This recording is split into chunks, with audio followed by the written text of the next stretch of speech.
Welcome back to the Denver Gold Forum.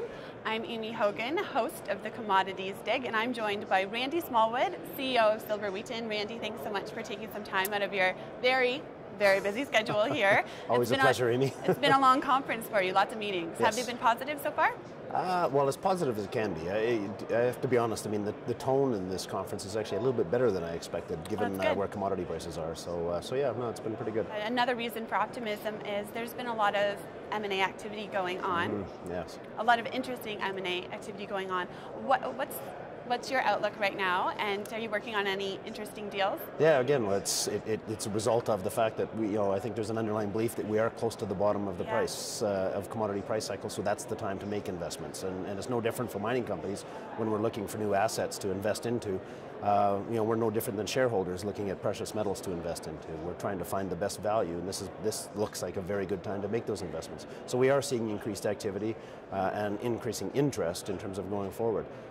For us, very active time. Streaming is obviously an excellent source of capital in terms of doing this, so yeah. I was reading though that you've had an increase in activity, but you're finding that the assets that are of value just aren't out there right now. So what are you going to do while you're looking for those really quality assets to pop up? Well, we're going to maintain our quality criteria, which is the number one thing that we always test. We're interested in precious metals as a whole, and we do like silver a bit more than gold, but quality is the most important attribute to us. And so we do really focus on that, and I agree. The problem that we have in the industry right now is that there's not a lot of exploration expenditures. There's not a lot of new projects coming on stream.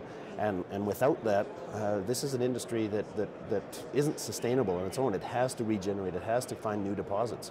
Deposits don't have an infinite life, and so you need that reinvestment. And we haven't seen that now for a couple of years, and we're starting to see the results of that in terms of a lack of new projects coming in, a lack of competitive projects, and so I hate to say it's a dearth of quality. There's a lot of projects coming through the door, but not a lot of good quality projects coming through the door. So RBC has you as outperform right now, noting that you're on track for your growth targets. Right. Yep. Why is that? What's going on? Tell me about some of your projects. It's exciting times for Silver Wheaton. Yeah. We've got a couple of projects that we've invested into a while ago that are just coming to production. Yes. First off, Constancia, HUD-based project down in Peru. Should be turning on the switches any month now in terms of actually starting production. We'll see sales from that project probably the first quarter of next year, but it's a very promising copper project that we get 100% of the silver, 50% of the gold from. Should be about between 3.5 to 5 million silver equivalent ounces for the first few years in terms of production. We've got the Smallwood project in Brazil, where the second line just started up its expansion in June 5th, and so it's doubling its capacity going forward, and it's going to ramp up over the next year and a half going forward. We've got the Totten mine in Sudbury that's just started up, and it'll be ramping up over the next year and a half. Much higher precious metal grades than everywhere else in Sudbury, and so we'll see a boost in precious metal and gold production there.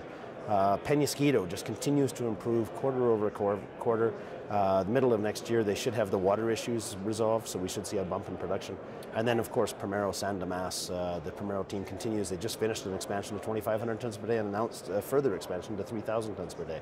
So I look through our portfolio, the next couple of years, very exciting years for us. But you were down 11% in this past quarter. Now silver was down 14%, so you outperformed silver. Yeah. But are you expecting a turnaround in the next quarter? Yeah, it's the second quarter has always been probably our weakest producing quarter in terms of that, and usually it's because it's you wind up getting inventory adjustments. And what happened specifically was Yaliaku, one of our larger producers, they didn't make their shipment until 6 days after the quarter end. It's owned and operated by Glencore. Not driven so much on quarterly performance, and they do a lot of trading of commodities and stuff like that. And so overall, we're very happy with where we are. In fact, I'd say we're quite positive on the year, because our target of 36 million ounces, we're just about halfway there already, and it's a growth year where we're going to see continued growth. And so yeah, I'm pretty comfortable with where we are. I'm pretty happy. I have one more question for you, and I asked this to Royal Gold, and I'm going to ask it to you because I want to hear what you have to say. Great. But BB&T Capital came out recently saying that they feel that gold companies and silver companies right now offer more value than the streaming model because of all the run-up in stock prices that we've seen in some of the gold companies and some of the very aggressive cost-cutting measures that they've put in place. How do you feel about that?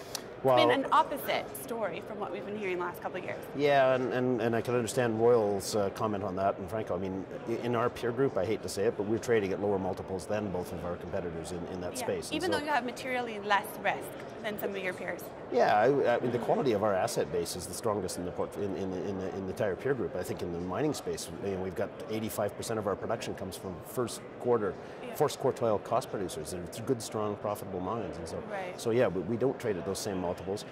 That being said, the streaming model has a much lower risk profile than a traditional operator, and I think all you have to do is look at the operators and their track record in terms of delivering margins, which is what we're investing into. When you invest into a company, you're looking for the margins. It's the profits that are important. Unfortunately, costs have chased commodity prices substantially over the last few years, and they weren't able to deliver those margins. And that's the advantage of streaming, is that we know what our costs are, and so it's just one less variable. And unfortunately, that variable has been very punishing to shareholders over the last 10 years, and so I would beg to differ from that opinion. I think that streaming is the best way to get into the mining space. Great. Well, thank you so much for your time. Always a pleasure. Don't forget to take a break. I know it's been a long conference for you to grab some coffee after this before you head back out there. Thank you. Thanks so much. This has been the Commodities Dig. I'm Amy Hogan.